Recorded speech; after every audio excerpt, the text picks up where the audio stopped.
What is going on, everybody? Welcome back to the Phaithful Phanatics show. It's a Victory Monday here live on DSM-Media's Philadelphia YouTube and Twitter channels, guys. Excuse the voice. It is all but almost officially gone after this weekend. Spent down at CBP and spent watching that comeback yesterday.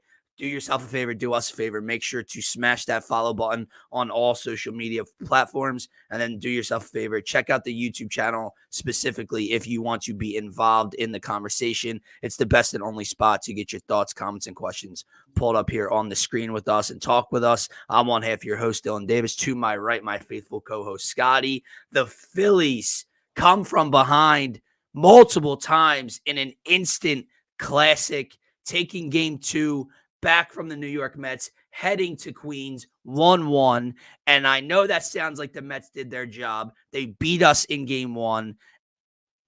But the Phillies have all the momentum in the world right now, Scotty. We're going to talk about how. We're going to talk about why. Nick Castellanos, Bryce Harper, Bryson Stott, Christopher Sanchez, Zach Wheeler. There were a lot of positives, also some negatives to get into, some concerns to talk about. But what a fucking weekend. What a fucking day. Excuse the language, excuse the voice, my man. But happy Monday. We were just a few moments, a few outs away from coming on here down 0-2 and being just two miserable assholes today with the season practically all but over heading into Tuesday night. And things changed off of the bat of Nick Castellanos, and the Phillies have snatched momentum from the New York Mets.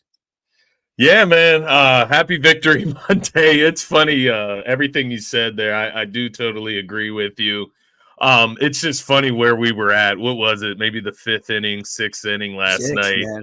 And I'm just sitting there like, yo, this team is fucking fraudulent. Yo, like I'm sitting here losing all hope. And mind you, man, it's because we have some trauma, dude. Like we have some trauma in postseasons. We have some trauma from Phillies past postseasons, right? And you know, everything starts coming to the front of your brain. New York Knicks Sixers series was coming to the front of my brain. The Eagles collapse was coming to the front of my brain. Everything just comes to the forefront when things got so gloomy yesterday.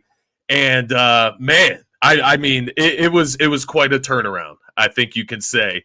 But yeah, I was definitely in a very dark place. I was very confused, Dylan, because we talk so often about this golden era of Philly sports that we're in right now.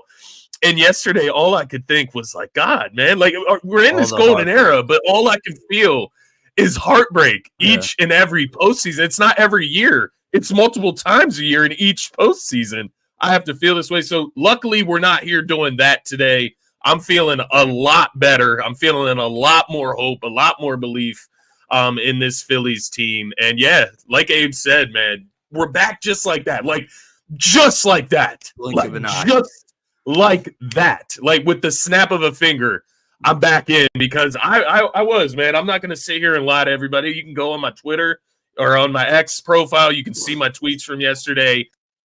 I was definitely going and heading to a dark place if they go back to New York 0-2, man. It's over. So very thankful. It's over. Look, if they go back to New York, we can sit here and we can talk ourselves into the one pitch at a time, the one inning at a time, the one game at a time. And if they win game 3, then the Mets really want to win game 4 because they don't want. And you get into all that, and it's just not going to happen. It's just so unlikely that they win 3 in a row, especially if things continued the way they were at the plate. So you sit back and you ask yourself, game 1, Kyle Schwarber starts things off with an absolute fucking missile to the upper deck of right field. CBP and myself explode, and they do nothing with it. They waste a Cy Young dominant performance from Zach Wheeler. The bullpen brings some concerns. Jeff Hoffman, Matt Strahm, Orion Kirkring shaky through 2 starts. Or 2 outings, excuse me. And the Mets, right? They never stopped the 8th and 9th inning. You saw it against the Brewers. You saw it against game 1 against the Braves to get themselves into the playoffs last Monday. And they're over 7 days long, 8 days long now of just this fight. And it's gutsy. And like you said to me before the show, you got to tip your cap to them a little bit. I know they're disgusting. I know we hate them. Yeah. They're scrappy, dude. They really do never go away. It's very fucking annoying and frustrating, but they really don't go away. And then you get through 5 2/3 innings yesterday, and the crowd is booing, and Nick has some words for them, and the broadcast is nonstop talking about it and how they'll turn on you. And Twitter, like you said with yourself and so many other people, myself, tweeted out this is flat out embarrassing because they're giving the crowd nothing. People are saying, "Oh, I can't." Philly fans will turn on you. They don't turn on you, dude. But people are spending $500, $600, $700, $1,000+ dollars 4 games in a row at home to go watch this team they think can win a World Series, play their biggest rival in the sport, and no show for what? For 15 straight innings, for 13 straight innings, whatever it was. And then what changed? Quite literally changed. This team changed.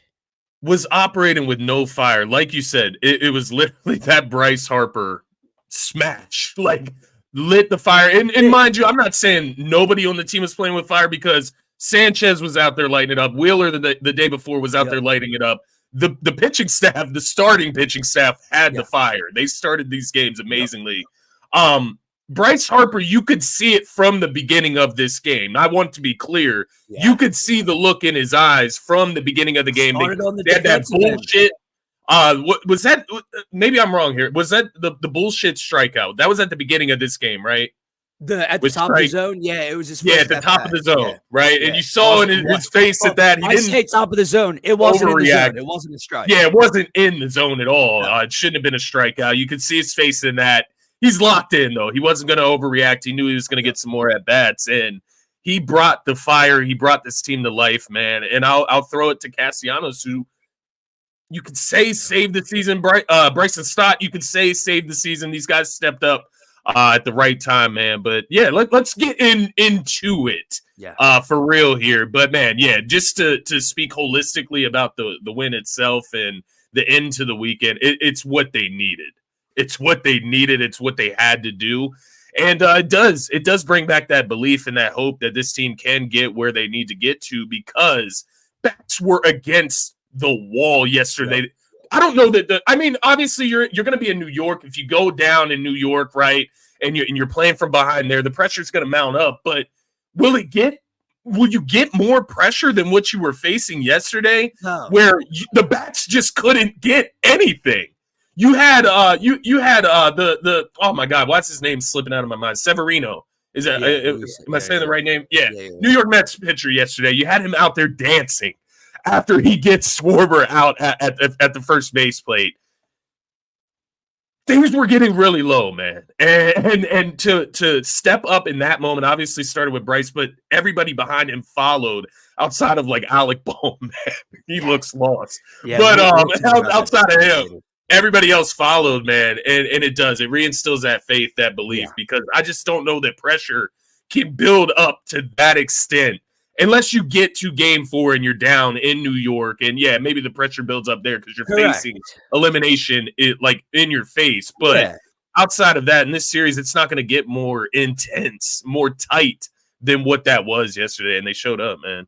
No, they showed up in a humongous way, and that's exactly what changed. And it's to Abe's comment here. It's exactly what made the difference yesterday. It's something you hit on. The bullpen is another conversation. We'll talk about Matt Strahm and Jeff Hoffman a little bit later.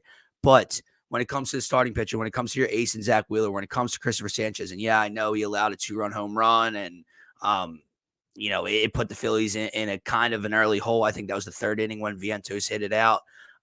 Regardless, you got a very, very good, solid outing from Christopher Sanchez. Yeah. You got a fantastic outing from Zach Wheeler. You got such a great outing from Zach Wheeler that people were complaining about him being pulled after 111 pitches. That's how great and dominant he was. And people really think he could have thrown for like 130, 140 pitches that night and went a complete game if they needed him to. And if Rob decided to do that.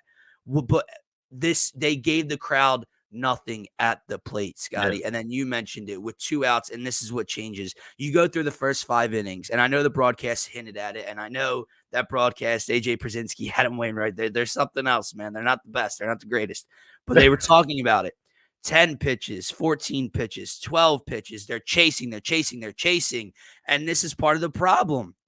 They go out, they blame the shadows. They go out, they talk about how they need to have a better approach, how their manager is talking about their chase rate and they need to shrink the box, etc. And then you continue to go out and make the same mistakes that not only did you make in game 1, but it's the same shit you did in game 6 and 7 against Arizona. It's the same shit you did in the World Series in 2022. To your point, that trauma, that pain, it starts to come back and it's in the fans' mind and probably in that dugout. Starts seeping in. Yeah. And then with 2 outs, Trey Turner finds a way to get on base. And look, we can Monday morning quarterback this all we want, and we can say we're crazy, right? But we had no reason to feel something, but there was a look in that man's face, dude, on that man's face.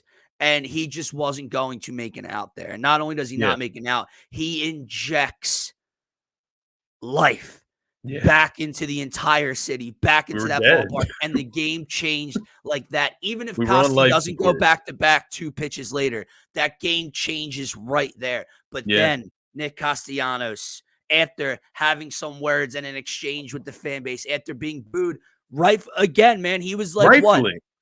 For his last 27 in playoff at-bats before this. Boom.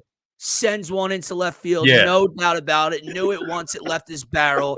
He goes nuts. They go nuts. And from that point on, they never looked back. The bullpen let them down. Orion Kerkering hangs a changeup with 2 outs. Was that the Nimmo at bat? No, the changeup was from Ortiz to Alonso, to go 3-0. Kerkering throws one low down to Nimmo. He rips one out. They go up 4-3 the very next inning. But you just felt at that point, that's what changed. Even though they went down 4-3, even when they let Vientos tie it 6-6, you just felt that confidence back in this lineup, which is what makes them so dangerous, man. And every inning after that, boom, boom, boom. You have Bryce Harper getting on base with a walk. You have Castellanos taking it the other way down the right field line. 1st and 3rd, runners on the corners. Bryce's stock comes up. 2-strike approach, shortens the swing, and just does what he does, man. Like, he can hit 225 throughout a whole regular season. Bryson Stott has moments in the postseason. 2 strikes, 2 outs. It doesn't matter.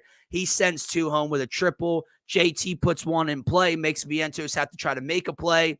Bobbles it. That run, by the way, is fucking gigantic. Yeah. That change 6-6. I know it was heartbreaking in the moment. Imagine if that's 6-5 because of Vientos' home run. Yeah, exactly. Then maybe the approaches change in the bottom of the 9th.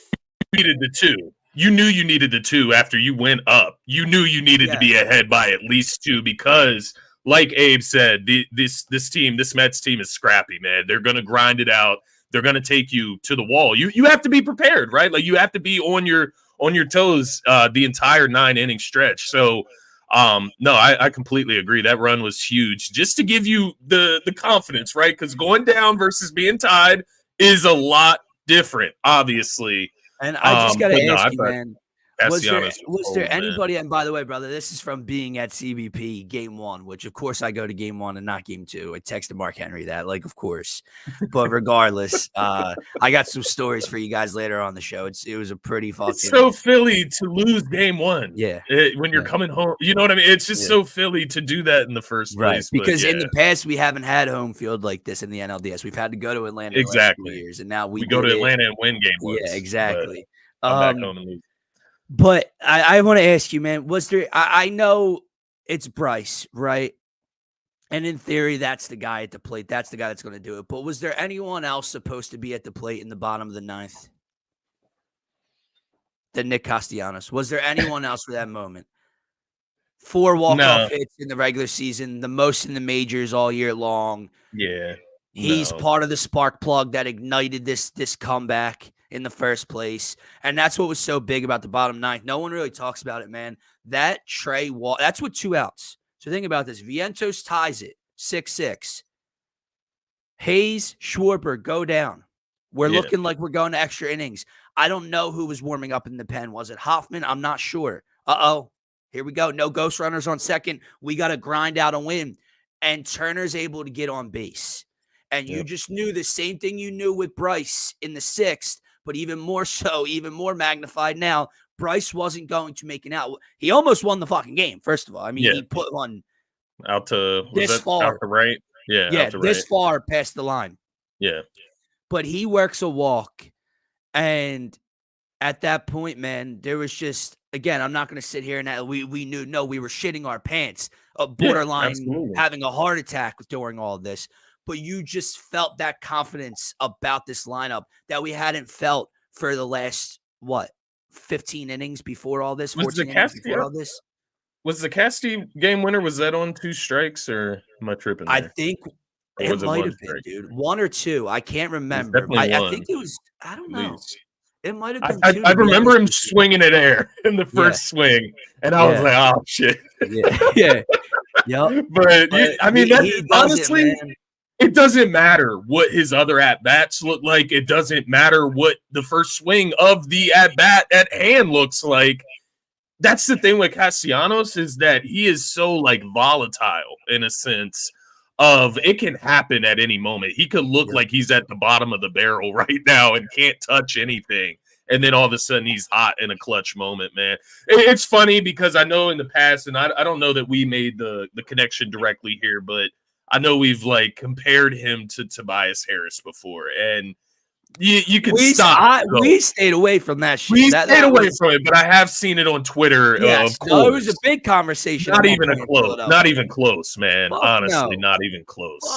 No. Yeah, Nick Castellanos got some big cojones on him, man. It's funny. It's awesome to have him on the squad, man. Maybe he's watching somewhere, Martian. Maybe he's watching and not commenting, but that's what me and Scotty was saying, man. We were gonna have to get on here, win or lose, and get on here and take it on the chin. Thankfully, we didn't have to. We were able to deliver a few punches today. Yankees had a close one on Saturday too, man. Yeah, yes, they did. Yeah, we'll see. We'll see if Jay. This is off topic. This is very off topic, but just mentioning the Yankees game and like our game with Przinsky and Wainwright, dude. Yeah. The broadcast for 3 of these 4 series is terrible. Like Joe Davis is great and John Smoltz are great, and they got the LA series. Did you hear any of the clips from Bob Costas on the Yankees Royals game? No, I did not. No. Holy shit! How is this dude employed to call playoff any game, regular season, spring training? It doesn't matter. This dude's calling game 1 of the New York Yankees NLDS. Yes, and big ass game. Scotty, like, I'm not joking, bro. Like, me, you, Abe, Martian, D, we could have got on a mic and put together a better performance than Bob Costas, dude. I'll have to send you some clips after the show. It's fucking terrible, dude. It's interesting because I got on X this morning and I saw Mets fans talking about the broadcast and saying how it was like unbearable, completely biased towards the Phillies.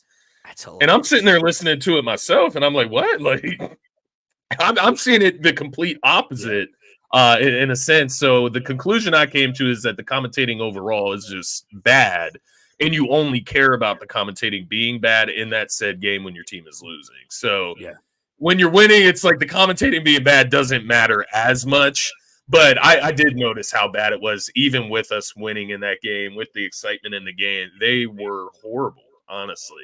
Yeah, they were. I can only imagine what the rest. And that's the funny part, right? Like, I know they were just like, especially from Przinsky and Wainwright, like former catcher, former pitcher, they're just giving you what they would do, and that's what you look for from these former player analysts. I get that, but like, dude, they were harping on the fact of walking, like they were like trying to just deliver the game. You know what I mean? Like, it was very biased towards that. Like, they weren't just saying this, this is what I would do and like move on with the conversation. Like, when Severino hung the pitch for Harper, it was almost like they were like, oh man, like, I can't, dude, what? Yeah, he's hit 430 plus fucking feet off the ivy. Is it normal in baseball for the commentators to just go completely like quiet, like during a moment like that? Like, I get showing the fans in like football or basketball for sure. There's more breaks in the action. But no. Just They're not complete supposed like to. minutes of silence when the Silence. Phillies would No. go up in this game. No. And That's I don't know. I thought maybe it's like to show CBP and the fans and like the yeah. excitement around the ballpark, but I don't know. It was a little weird to me. It's like they had no comment on the Phillies going up No, I at feel you. certain points in the I game, feel you. but that's beside the point, man. Yeah. Nonetheless, I'm still not over that game, and that's what gets lost, man. Like again, it's not the same level, it's not the same stage. We're talking championship, we're talking Super Bowl versus Game 2 of a divisional round. yeah, But it's the same thing for the Eagles Chiefs for me. When you're in the moment as one of those fan bases, you're so nervous, you're on the edge of your seat, you're focusing on every little detail, on every pitch, every yeah, play, etc. You're not soaking the game in, you're not absorbing anything. And then like the game ends and I'm seeing all these comments on Twitter, and Adam Wainwright actually tweeted it out after the broadcast, and you sit back and you're like, dude, that might be the greatest game of the season. Like that's one of the greatest playoff games ever. All that back and forth. And we came out on top of it. And this is what I want to say to you. We're going to get into some concerns. Matt Strom, Jeff Hoffman, concern, right? Some of the bats, Alec Boehm, concern. yeah. We'll talk about Rob Thompson's decision to bench Alec Boehm, then bring him in for Sosa later in the game. But that's what changed for me, man. It's not just that I have confidence back in this lineup. It's that we knew the Phillies were the better team. Actually, I believe the Phillies are a much, much better team. I think they're much, much deeper. I think the Mets starting staff can't hold a candle to the Phillies. The Phillies bullpen was supposed to have an advantage. They need to figure their act out. But I think the Phillies are a much, much better team. But as we know in the past, and something that I wanted to ignore, is that momentum is a thing, especially in this sport. And I'm not talking about the bye. I'm not talking about the shadows. I'm not talking about it from a Phillies perspective. I tried to ignore the fact that the Mets would not continue this. I tried to, the Mets would come back down to earth. That's not happening. But what the Phillies did yesterday was give them a taste of their own medicine. And that's what the Mets had been feeding off of for the past 6, 7, 8 days. These come from behind victories, this no quit, this gritty type of momentum. And the Phillies had none of it. And now, just like that, the Phillies have all the momentum. Because, the Mets did what they were supposed to do in theory. The Mets came to Philadelphia in a 5-game set, won game 1, and they're going back home now with home field advantage. But they're not set up in any type of way. We're the team that has Aaron Nola on the mound. They have Manaea, who's been good this year. Give him credit.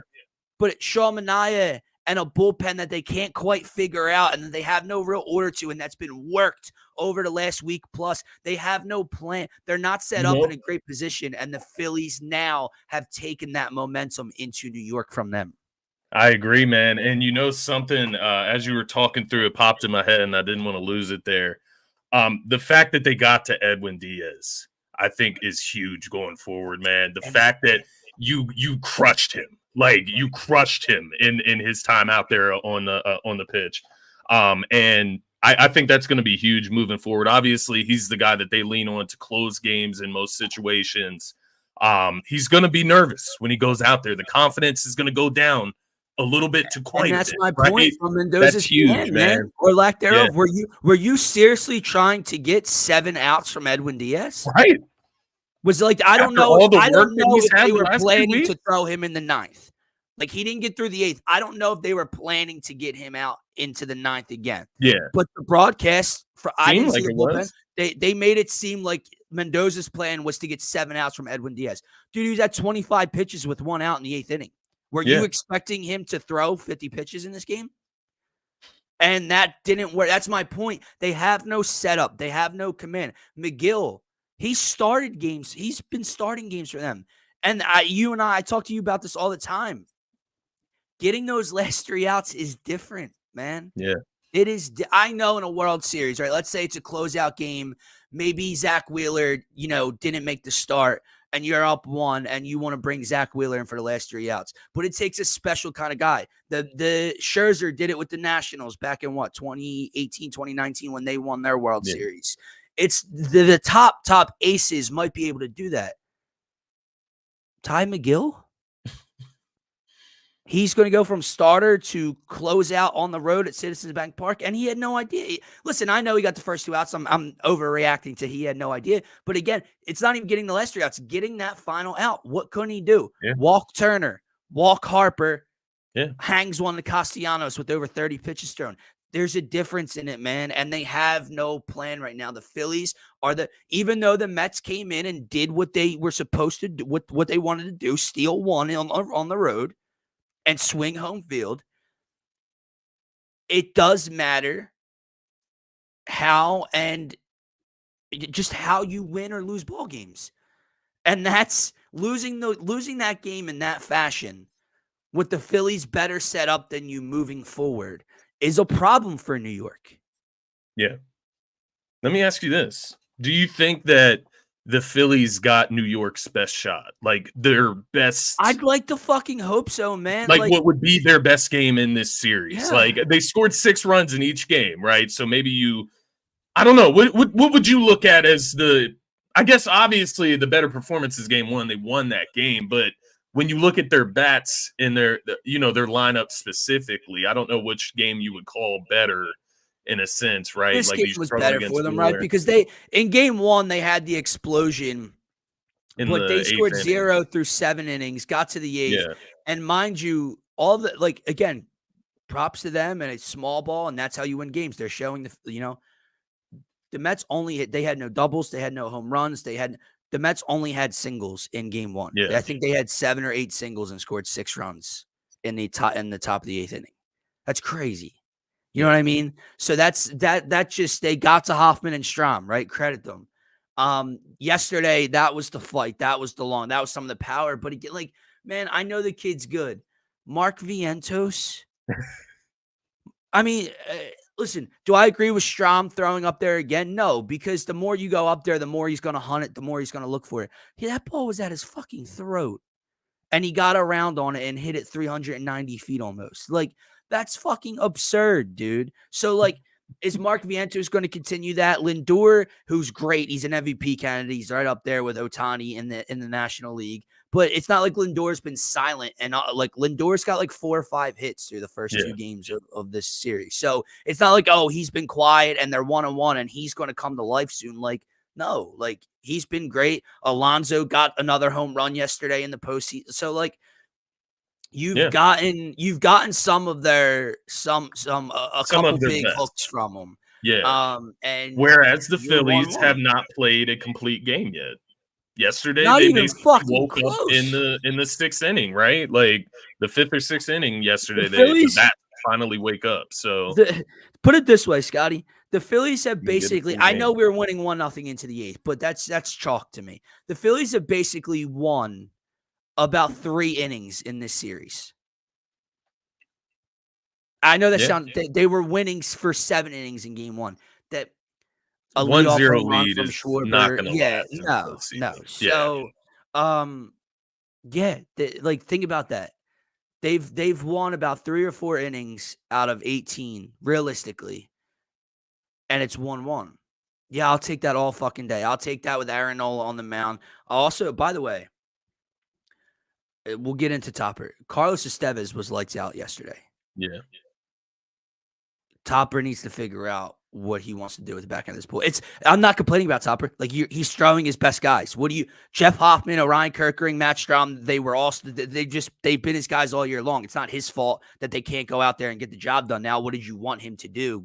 But with the way you saw Estevez throw, bro, I would have thought about throwing Estevez in the 9th. He threw 8 pitches in the top of the 8th? Yeah, 8. So it was something to think about. Obviously, he didn't. You go to Strahm, he can't. He only gets 1 out in that inning. The bullpen is a little bit of a concern, man. That especially with how what the Mets makeup is right now. It's in their DNA to just come back in the 7th, 8th, 9th inning. Their OPS in the 8th and 9th innings in the playoffs is ridiculous right now. And if Strahm and Orion and Hoffman are leaking oil at this point, that's going to continue to loom.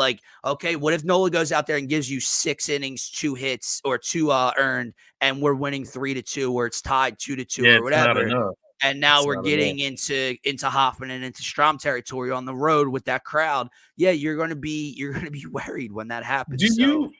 Do you think it was almost, and I know it's never good to give up runs, trust me, like you never want to be playing from behind, but do you think it's good that they went down early in this game, like earlier in this game? Like, I know, like when I'm watching Wheeler deal out there and I'm watching the Phillies, they just look extra relaxed. Like, yeah, we got our ace out there. He's not going to give up anything. We got the lead. Like, we're good. Schwarber cranked one.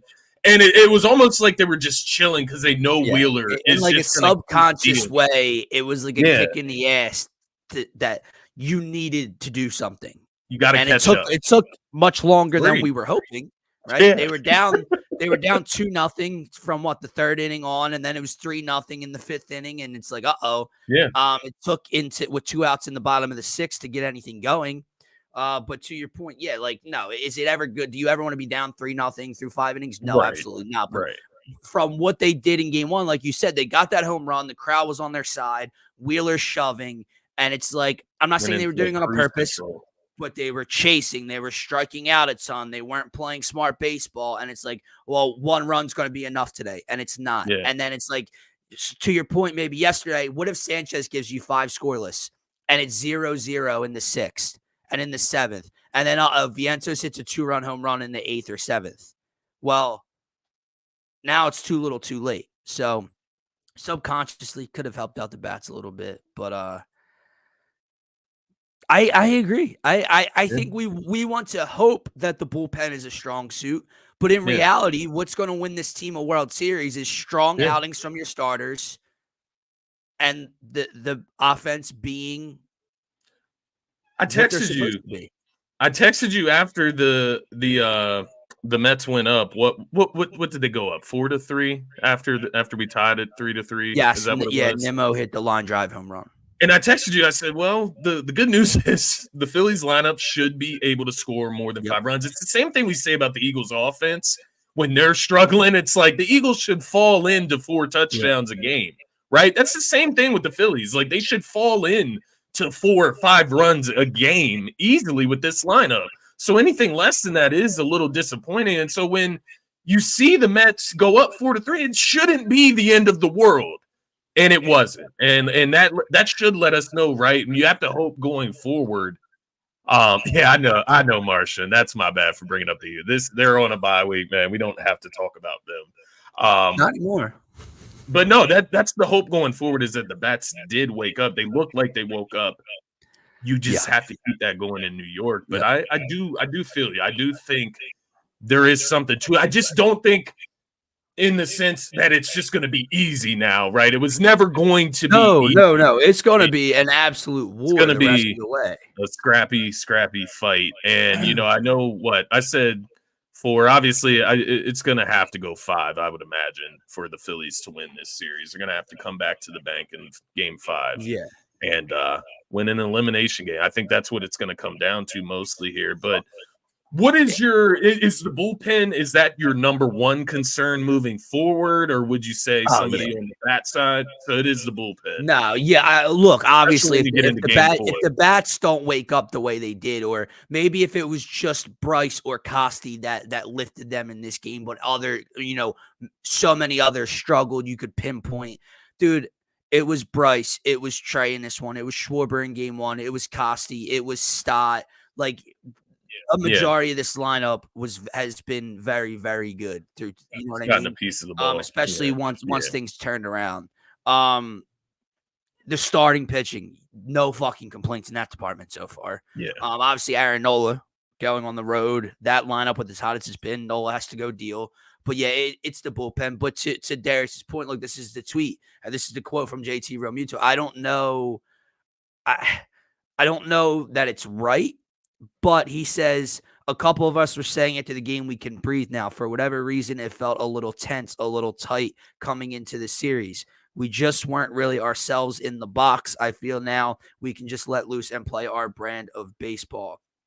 He said the Phillies could finally exhale. It loosened everybody up. You could feel the tension in CBP before that with the Phillies not hitting in the series. They found themselves.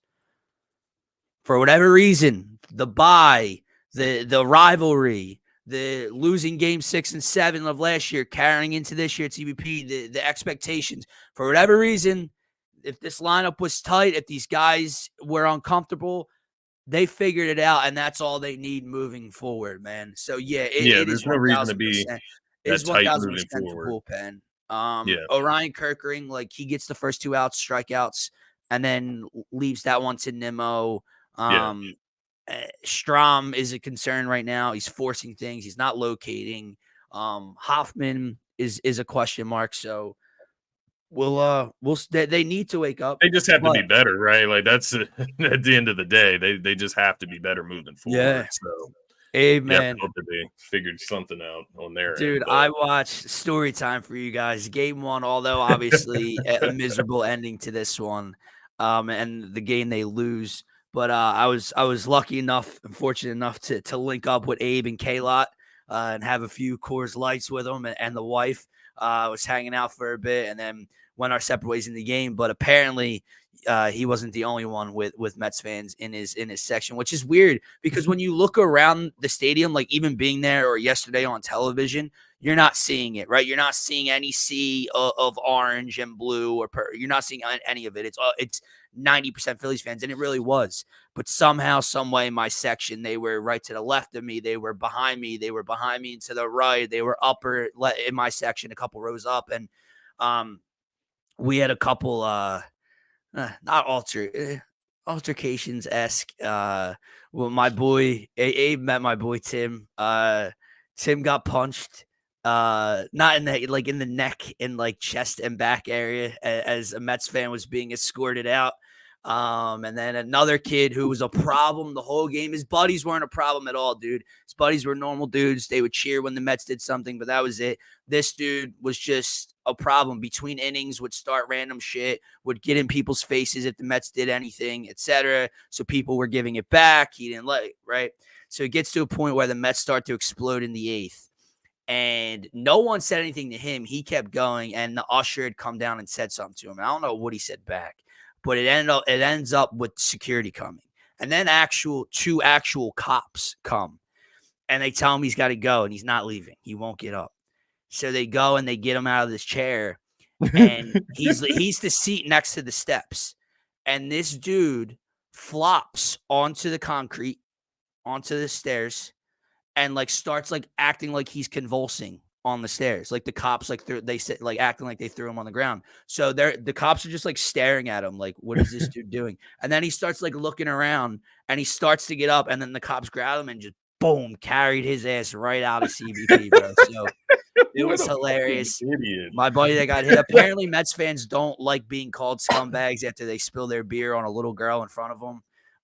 He took that very pretty. Let me ask you guys. Let's poll the audience. Let's poll here, Scotty. I know if somebody called you a scumbag, like just in past, like you spilled your beer accidentally and someone said out loud, "Scumbag," would that bother you too much? Poll the audience, you guys in the comments. How mad could the word scumbag make you realistically? Like, would you just like brush it off your shoulder? Like, would it just be like, oh, or like maybe you say one thing back to him and that's it, or whatever? Brother, it depends, right? It depends, because you spilled your beer. That's frustrating already. Okay, like you lost a beer, and those beers are $10 plus, $10 No. He didn't drop his beer. He was a drunk. He was an older dude. He just spilled it. He had his older daughters. He was walking by, and he was already annoying. And there was like literally like a 6-year-old girl with her dad and mom and her little sister in front of him, next to us. And he like said something, and he was laughing and like shaking his arm, and the beer was flying out the top and was getting on the 6-year-old in front of him. Okay. So that, all right, yeah. If it comes from a Cowboys fan, for example, right? I get what you're saying. But I don't know where you're going yet, so I can't speak on it just yet. So where did this go? I didn't hear my boy say it, right? So this is the story. It's fucking hilarious though. So he spills it, and the dad says something. The dad's right next to us. The dad says something to the Mets fan. Older guy, probably in like his 50s or something, drunk as shit. He says something back to the dad. My boy's not looking at him. He's just arms crossed watching the game. I don't hear him say it, but evidently he said scumbag out loud. Well, I just hear this older dude who's right behind us now. say you better watch your fucking mouth. And my friend laughed. And dude, he comes down in our face and just starts screaming, why am I a scumbag? I'm a scumbag. You watch your fucking mouth. I'm a scumbag. And my boy's not even doing anything. He's just like this. And now the dad's like telling him to stop. His daughter, the girl, like the little girls are crying now or whatever. They're telling him to stop. So I moved my boy and like to where I was. And like, so he wasn't next to the guy anymore. And I'm ignoring him. Well, he kept going. So then the security comes, but the security's not like grabbing him to bring him out. They're just like, yo, like, come on. So as he's sliding by the row behind us, he grabs my boy's shirt, and we're row 1. So like we're by the railing. And he starts like shoving my friend like into the wall. So we start like knocking his hand away and like shoving his arm. And then the security grabs him. And as he's walking by, he just starts punching my boy like in the back of his neck and his back and shit. And everyone just starts laughing at him. But dude, it was hilarious, bro. And then literally within like 10 minutes, the other kid got kicked out. It was hilarious. Yeah, no, I don't think I'm reacting that way. Dude, that's what I'm saying. Like, I get what you're saying, especially. Scumbag! Yeah, dude, I've never. You have to say something a lot worse There's to me. Some other words, maybe. I don't care who. Like, yeah. Brother, it was like to ruin my time at the game. Like, I paid a lot for these tickets, man. Like, I'm not getting kicked out for getting called a scumbag. Like, nah, dude. Wait, and then he gets kicked out. And so, like I said, we're row 1. So we're like leaning on the railing like the next inning. I don't know when he was escorted out, but they didn't kick him out right away. So he's down in 300 level now. And he like pops his head out like into the 300 section to where he can see us over the ledge. Yeah. Dude, the craziest looking motherfucker. Eyes this big, dude. Like old man drunk, like crazy laugh, right? Like looking up at us and pointing at us. And me and my boys start to laugh. And he's like, you motherfucker, you. And I'm just like, yo, get this dude out of here. It was great. Acting that way when your squad wins a game. Yeah. And then his daughters are grown. His daughters are probably older than us, dude. His daughters, when they're being escorted out with their dad, they weren't being escorted out, but they were following him being kicked out. And they start yelling at my boy, why'd you have to do that? And we're like, do what, dude? Dude, like, you act like we mopped up your dad. Like, so wait, that's the best part. I go, jerking out, bro. I go, Tim. And Tim's just looking straight ahead, shades on, arms crossed, right? I go, Tim, do you call him a scumbag? He just goes, yeah. So, yeah. There's nothing wrong with saying that, man. Like get out of here. You're gonna go to a game. You're gonna get called names, especially if you are. Yeah, in other shit crowd could have been said or happened that was worse. And I've never seen a grown man react to the word scumbag like that. So it was pretty funny. Maybe he gets like called scumbag by like his ex-wife or something, and it's got like some trauma behind it, and something hit a nerve. But anyway, that was story time with Dylan. The game files, man. When you go to a game, it's quite an experience, brother. I'm happy you got to go, even though it was a loss, man. It's still a great experience. Obviously, it'll be greater. It was a great day. It'll be great no matter what, as long as you can walk away from this series saying that the Phillies won the series. That's all that really matters at the end of it. So I'm glad you got to go, man. Awesome. We'll have to start, once we get out there together, we'll have to start recording our chronicles. Like maybe we can get like a pair of those Ray-Bans with the camera on it, so that they can see our experience in real time. Awesome. I'm thinking I got to get to an Eagles game soon as well, so we'll figure it out. Sure. But what a weekend. What a series of events. I do got a couple more things for you within these first two games, and specifically yesterday. Somehow, buckle up, Martian. Somehow I got to put my defender cap on because Rob Thompson's catching heat and flack for some of his decisions through 2 games. We'll get into the Bohm thing in a second with you, but like what has Rob Thompson done through 2 games besides that's been controversial or you can scratch your head or say you disagree? Like what? Like I got Zach Wheeler being taken out. Like I mean, I'm at the game, man. So again, I don't see the strike zone. I'm just reacting off the ump and where the ball's going, etc. I know he was dominant, obviously, but he's at 111 pitches. Yeah. He just allowed a single to start the 8th inning, and he had walked 4 batters. You wouldn't have taken him out? I mean, I don't know. I don't know. I didn't see everything, from a TV perspective.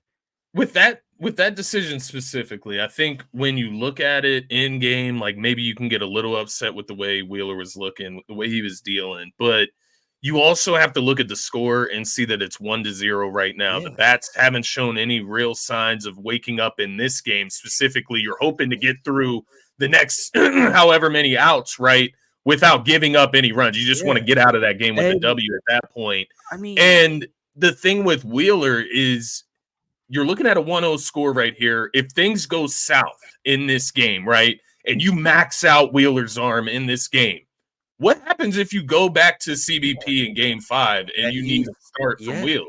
Like, what happens if you win? Let's say they win game 3 and lose. Let's say they get to game 4 and they have a chance that they could close this game. Maybe, just maybe, you want to go close this series out with Wheeler. I don't know. You wouldn't risk it, obviously, going into game 5, so throw that out. But my point is, you don't want to tax his arm this early in the postseason, and you don't want to risk anything with your number 1 ace like that. So it was a great start, but 1-0 lead on top of it, it's just not worth the risk, man. You got to trust your bullpen at that point. Agreed, and not even game 4, game 5 potentially. Dude, this stuff, like, if we have long-term expectations here. Yeah.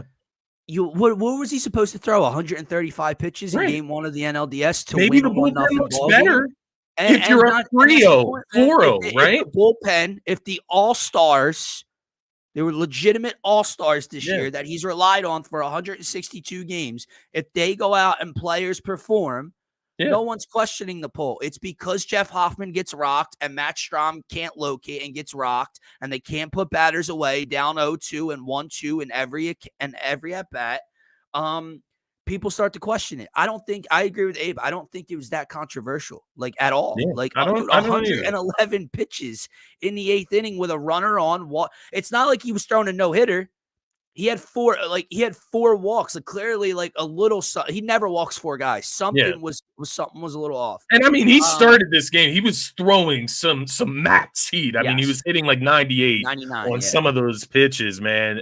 So you just can't risk your ace like that, man. It's way if Hoffman goes out there and gets out of the inning, no one's saying a fucking peep. Exactly. So if the bats are going in this game, right? Nobody's saying anything. No, the next one, I'm throwing Wheeler. Yeah, go ahead. The one I'll throw to you, it was in game 2, and it's not that I feel like he was wrong. Ultimately, you end up winning this game. But how did you feel about him pulling Chris Sanchez? Like, how did you feel about that? Did you feel that was fine? Like, I was fine with it. I mean, Ortiz is questionable, right? Like, does Ortiz have any playoff experience? I don't think he's pitched for us, especially in a meaningful situation the last 2 years. He was good this year. I think he had like a little over a 3 ERA. He was solid. I don't know if that's the guy I would have went to in that moment. But I think Sanchez was Ruiz. Yeah, excuse me. I think Sanchez was in the low 90s for pitches, or maybe 89, something like that. So, I mean, he was pushing 100. I have no real problem with that either. To Martian's comment, no, I'm throwing Wheeler in game 4 if we lose game 3, and game 4 is a win or go home. If we win game 3, I don't know if it's Ranger. I don't know who. Like, I guess it's Ranger in the bullpen in game 4, and we try to see if he can get a quality start. And then if worst case scenario, I know you want to bury them, you want to put them away, but worst case scenario, you come back to Philly with Zach Wheeler on the mound for a win or go home for both teams. You're the better team. You have to trust that you can show that over the span of this 5 games. Agreed. You have to trust that at that point. Agreed with you. The other thing Taiwan's not even on the roster, brother. He's not even the last thing we need to see. No, Colby Allard made the roster over Taiwan Walker, and Colby Allard will not be pitching unless it is a complete and utter blowout one way or the other, and more than likely us getting blown out, and just needing someone to eat innings, not even us winning like 6-0. Like he won't even see the field then. Yeah. So don't stress over that. The other thing that was pretty controversial to a lot of people yesterday was the decision to sit Alec Boehm and start Edmundo Sosa. And then that decision gets even more magnified early in the game when Edmundo Sosa rushes a third of first base, throws it wide. It's an error, gets to second base, and now things are looking bad. I believe he went 0 for 2 in his 2 plate appearances in this game as well with a strikeout. So it's not like Sosa gave you anything you were looking for, but let's just take the game out of the way. I don't dislike the decision. I'm not saying I would have done it if I was the manager, but I don't think it was a overreaction to Rob Thompson. I don't think it was desperation by Rob Thompson. I think he looked at game one. And that's the thing. I was talking to people that I was watching the game with, and they're like, well, no one hit in yesterday. Yes. No one hit yesterday. But Alec hasn't hit for a month and a half. Yeah. Right? You know what I mean? Like, no one's hitting, but he hasn't been hitting. Dude, he's been hitting 176 since coming back. The decision that I disagree with is bringing him in after 2 at-bats from Sosa. At that point, just stick with it. I don't know. And then, Alec, dude, he is a – I don't know what to make. I don't know what to see a head case. Is that what it is, brother? What? It's fun. It's the fun. My stepdad literally says to me before Boehm comes in, he's going to swing at the first pitch and pop up. Such poor body language. Man. He literally swings at a sinker that's not even in the strike zone, and pops up to shallow center field. Yeah, you haven't played all game. You haven't seen a pitch, and you come out and swing at 96. Up in your mitt and make the easiest out of the game that a Mets pitcher could have recorded. Your second at bat, you look at the first pitch. Okay, fine, but guess where the first pitch is, Scotty? Right down the middle. And then he swings at the second pitch, which again is up and out of the plate, and he makes an easy out. Yeah, dude, I don't know. Like that's the issue. Is there saving Alec Boehm at this point? But are you better off with Sosa? No, I don't. See, that's the thing. I don't know. That's the other side of it.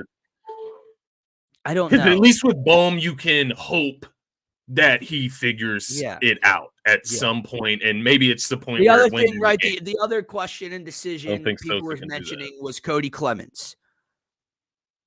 Cody at third. I don't know. Like third base. Like, are you trusting? I know Sosa had the error. So, how good is he at third? We know that Sosa is a solid glove and arm over on the hot corner. Yeah. Clemens, better bat probably. Defensively, like if Cody Clemens in the first inning kicks a fucking ball that would have been an inning-ending double play and the Mets score, we're going to be freaking out that Cody Clemens is starting at third base. So it's a lose-lose. You have to ride your guys, man. That's something that Hopper does all year long. He believes in his guys, sometimes even when he shouldn't. And right now, I think we're just going to have to hope that Alec Boehm figures it out. I will tell you, Alec Boehm would probably be hitting 7th for me right now if he's in this lineup. I think it would be Schwarber, Turner, Harper. That's 3. Costi is 4. I'm fine with Stott at 5, JT at 6. If you want to flip them for pitching matchups, it doesn't matter. And then I can go Boehm 7, Marsh 8, and then whoever's playing in center or left, whether it's Hayes or Rojas, can be my 9-hole hitter. Yeah. But Alec Boehm would not be hitting 4th or 5th for me, where he's been most of the year. I thought the most disappointing thing about his 2 at-bats that he got towards the end of that game yesterday was there was no wake-up call, right? Like there was a wake-up call with the rest of the team, but he goes out there and he's still looking like he's giving you the same. Your guys are battling right now for their lives, dude. Like the season's on the line. You're giving easy outs, the season man. is 95% over. Yeah. If not higher. And you come out and you don't see a pitch. It's your first at bat. It's a crucial spot in the game. Topper's putting some confidence into you, and you swing at a ball out of the zone and pop up, and like that, there you are back on the bench. It was disgusting, really. It just shows you, man. Like just to get back to maybe sort of a positive with them making their at bats useful yesterday. It shows you what they've been missing in each of the times they've gotten kicked out of the postseason the last few seasons. Not only do you get runs out of manufacturing them and getting guys on plates and having great at-bats, but you work their pitchers, you work them through their bullpen. Like that is the goal there. So, I really hope that is the idea going forward, right? To really strap in and have great at bats, and especially because again, man, look at what the Mets have had to endure over the last 6, 7, 8 days. That bullpen, those starters are taxed. There's no plan, man. Scotty, they literally brought Kodai Senga back. Yeah. And then went to Peterson in like the 3rd or 4th inning of game 1. There's no plan for them to execute. There's no one they're trying to get the ball to. They're like Edwin Diaz. I know it was a crucial spot. He's your best. You brought him in the 7th and tried to get 8 or 9 outs with him. That's crazy. Yeah. So they're already taxed from the end of the year just to get in.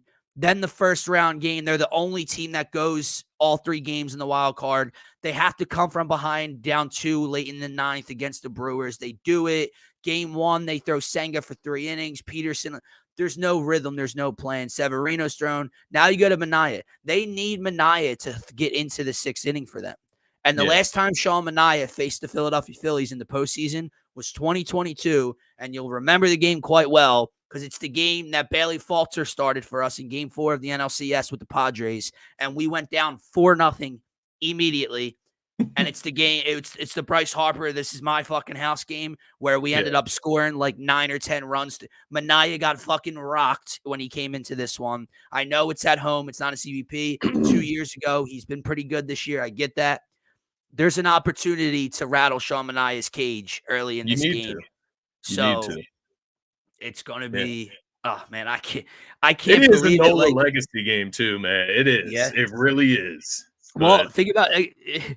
It is now with the way the bullpen with some of the bullpen struggling, and how you see, and I know they're at home and you're the one that gets to start on the road and blah, blah, blah, but you see the way Wheeler deals like a Cy Young. You see Sanchez give a very, very quality start and keep his team in the ball game. You have to go out and work in New York, man. T lights can do the trick. Oh man, I think I had the Steelers game on in the background last night. I think I just scrolled on Twitter and TikTok and just kept watching repeated highlights, like Bryce's homer, Costy's homer, Stott's triple, Costy's walk off. I just kept watching. It was fucking It was incredible, dude. I can't believe they won that ball game. It is one of the best baseball games I've ever seen. Easily. Put it this way. If they win that game in the regular season, isn't that a spot where people start tweeting, that's the kind of game that turns a season around? Well, guess what? That's only fucking exemplified at this point of the year. So, that's the type of game that not only saves a season, but turns this series around, completely flips the script, and now we have the momentum on our side. Not sure at all. Depends on game 3 too. I'd assume so, but that's a great point. Like we talked about, if they were to lose game 3, not hoping they don't, they were to lose game 3, Wheeler on 4 days rest probably gets the start just to, season's on the line. If they win game 3, you got a little cushion. I know you want to bury them. I know you want to end it, but you probably save Wheeler on extra rest for game 5 at home if need be, then force the hand in game 4 on short rest. So then you would go Ranger. How much of a leash does Ranger have if that is the case? Is it one time through the lineup? Is it see how it goes and maybe he can give you 5 or 6 innings? That's going to be TBD. I'm assuming that's going to have to be the guy, man. Like I said with Alec, but if you're going to give Alec Boehm a leash, and I know he hasn't been good in quite some time and he's been rocky, you have to give Ranger Suarez a little bit of a leash, because if nothing else, man, even if it's, you want to forget the first 10 starts of the season and, just remember the bad and the ugly from this year. If nothing else, remember how this dude's been in the postseason each of the last 2 years. He has closed games out to go to the World Series. He's given quality starts on the road in Atlanta. He's given quality starts on the road in Arizona. The heartbeat never rises. The moment's never too big for him. So if that's a guy that I'm going to battle with on Wednesday night in a game 4, then that's fine. I'll see what the leash that Topper gives him. Exactly, Martian. Yeah, he hasn't been great since coming back from injury and even slightly before the injury. But in the postseason, he's got a pretty fucking solid resume, man. Pretty fucking solid. So I'll ride And I with was that. looking. I was just looking at the last matchup he had with the Mets specifically, which obviously was just shortly ago. Yeah, that was on September 21st. So he looks like he gave up 2 runs, 5 hits. We did lose 6-3, so it was a loss, but he wasn't. He lasted 5 innings, is what I'm trying to get to. So obviously postseason is way different, but you would hope Ranger brings a little bit to a lot better stuff into the postseason, into these high And stakes I think, moments. and if you're Rob, Gotta man, trust him a you little just, bit. if you're Rob, I'm not going in with the game plan of, it's one time through the order. I'm going in with the eye test and looking at the numbers. And if Rangers velo stays up, if his location's good and he's, into the 4th, 5th inning and he's only giving up a run or two or maybe none that, hopefully, he's staying out there for me until I see the wheels fall off and start to turn. And I know you got to have a quick hook. You can't let him go out there and give the game away in the 6th inning or anything. But no, it's not. I'm not going into the game plan like he did in Arizona last year, where it's 3 2/3 from Ranger and boom, that's it because it's this first time through. Like no. So And all I'm of seeing this how is he in looks. mind. All of this is in mind with the thought that Nola gives you what he's supposed to Yes, give you and tomorrow. they win game That 3, or else has to Wheeler happen. probably has to throw game 4. So Yeah. Aaron Nola has to go out tomorrow. Now that's a great. We're an hour in, and I'm so still focused on yesterday with the off day today. I'm forgetting that we don't have a show tomorrow. So we do, we do have this game, this humongous game that's going to be played tomorrow night with the season still on the line.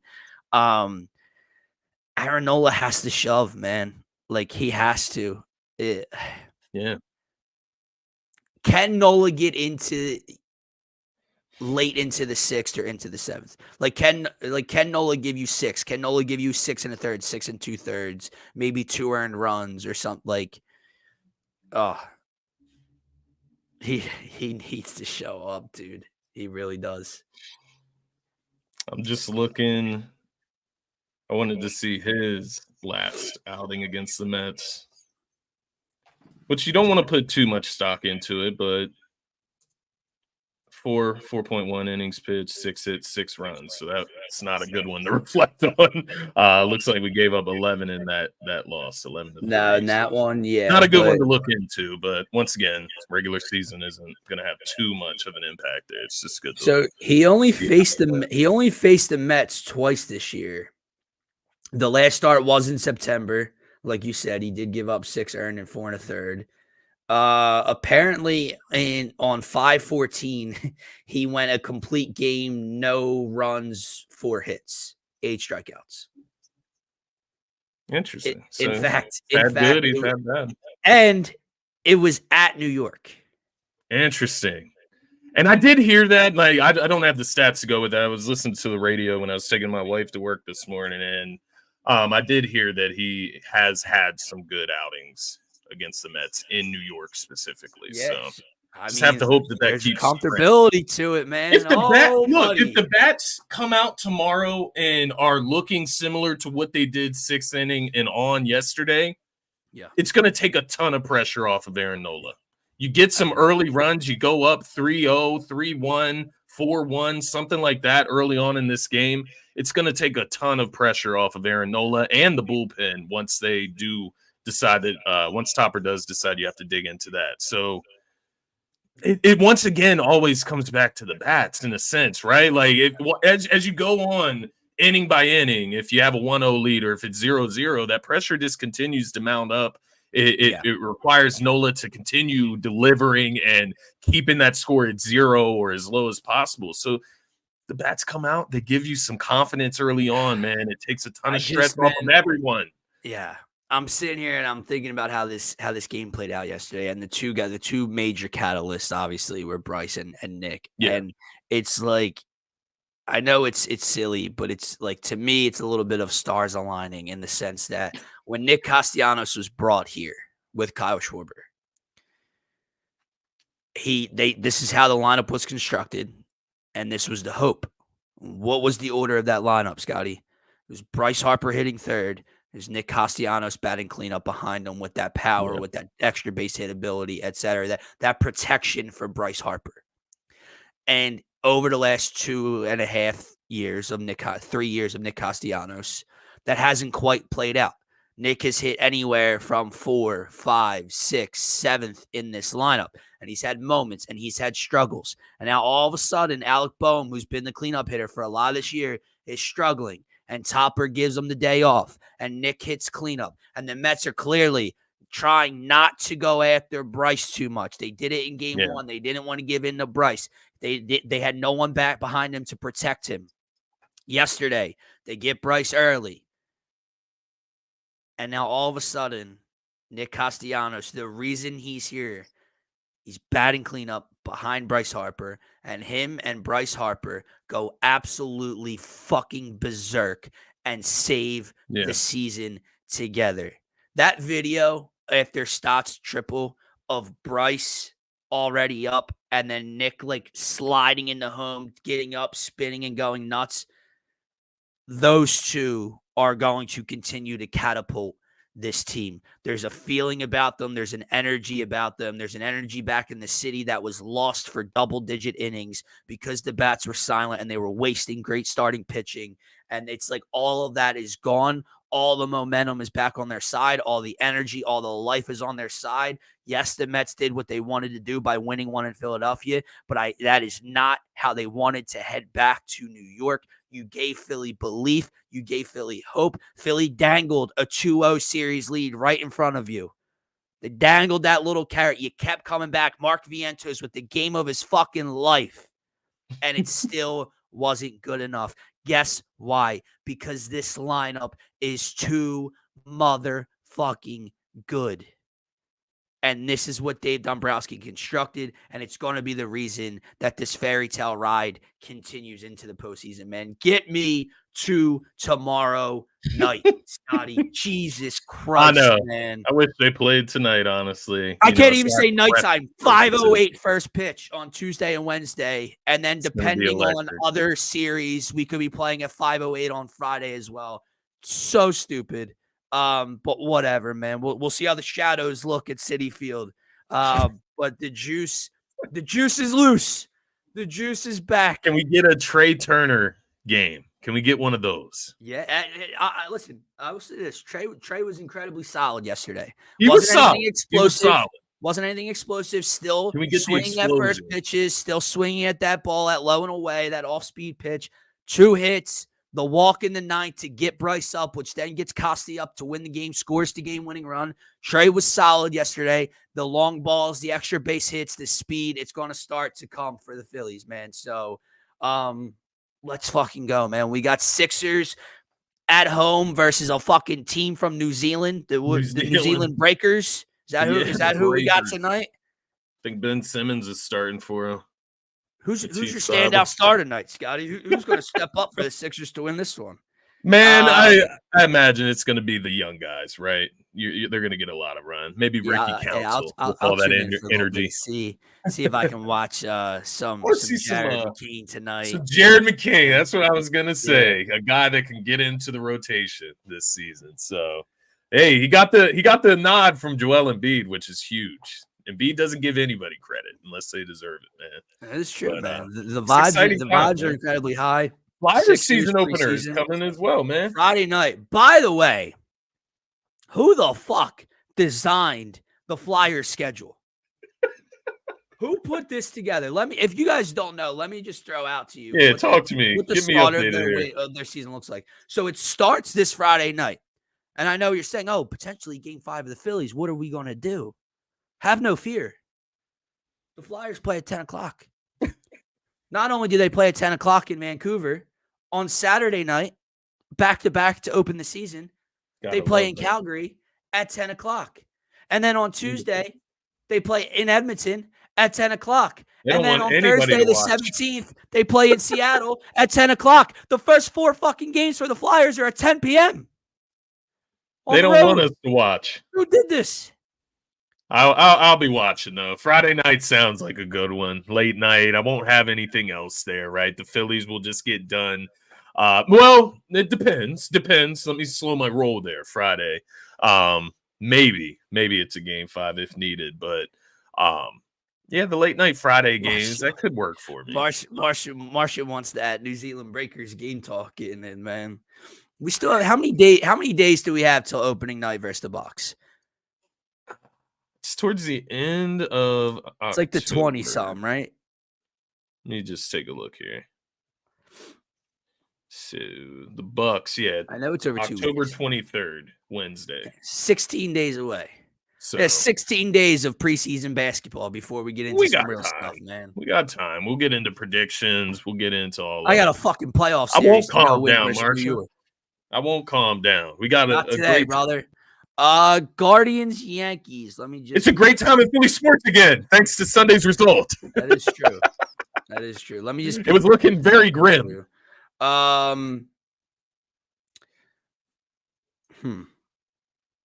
Well, Screwball is the best pitcher in the American League, possibly in baseball.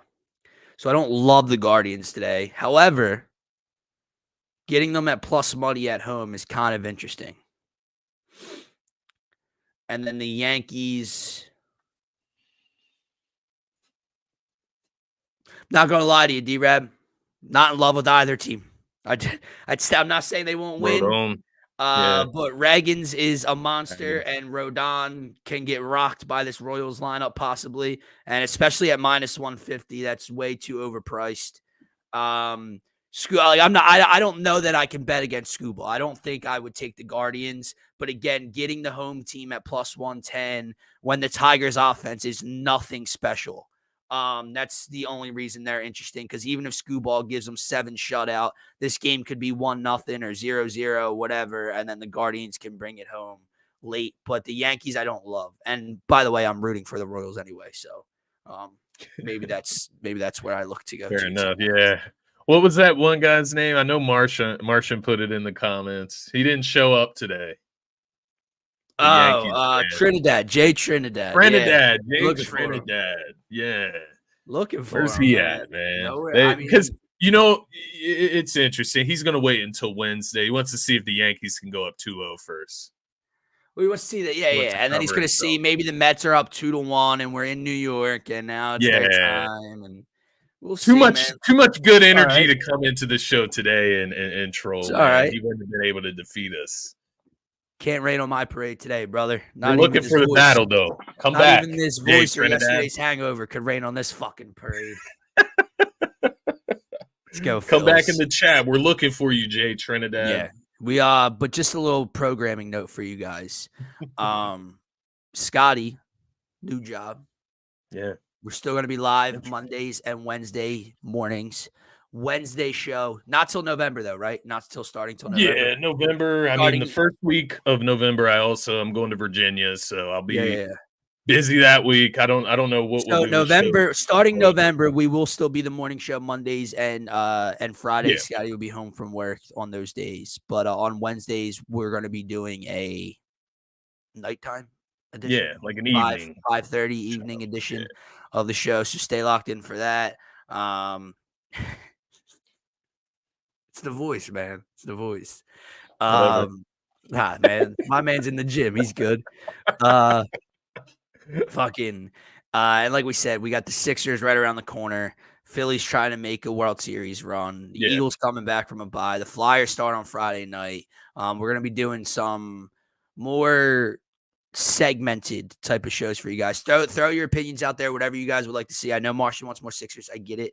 And obviously games are going to matter, right? Like in October when the Phillies, are playing in playoff series and we're recapping games, they're going to get more time, etc. But we're going to try to hit on all 4 teams on almost every show and give them a little bit of time each. So we're going to have some fun with you guys. We might have a comment only segment as well that I'm going to run by Scotty. So Martian, you'll enjoy this one where we get to you guys directly.